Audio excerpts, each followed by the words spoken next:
বিসমিল্লাহির রহমানির রহিম। ডক্টর ইউনূস স্যারের সমালোচনা করা আমাদের যোগ্য না, আমরা যোগ্য না, কিন্তু তারপরেও বলতে হয় মানুষ মাত্রায় ভুল আছে। তো স্যারে ভুল করেছে এই জিনিসটাই, ছাত্রদেরকে দিয়ে রাজনীতি দল গঠন করা। ছাত্রকে দিয়ে রাজনীতি গঠন না করে তাদেরকে স্কুল কলেজে পাঠিয়ে দিতেন যে তারাই আমার দেশের ভবিষ্যৎ, তারাই আমার দেশের সম্পদ, তারা আজকের ছাত্র, আগামী দিনের রাষ্ট্রনায়ক।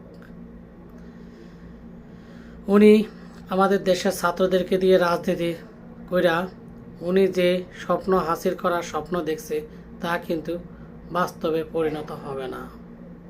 কারণ ছাত্রদেরকে এই দেশের জনগণ পছন্দ করিবে না। এই জন্য পছন্দ করিবে না কারণ এরা ছোট মানুষ, এদের সময় হলো এখন পড়ালেখার, তাদের রাজনীতি করার সময় না।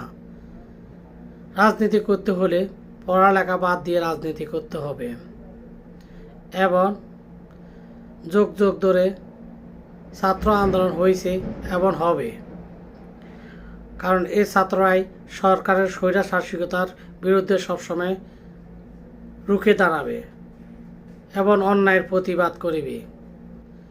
যদি অন্যায়ের প্রতিবাদ করতে গিয়ে যদি রাজনৈতিক দলে গঠন করে তাহলে আগামী দিনের আমাদের দেশের মেধা শূন্যতা হয়ে পড়িবে। তাই আমি মনে করি ডক্টর ইউনূস স্যার ভুল করেছেন।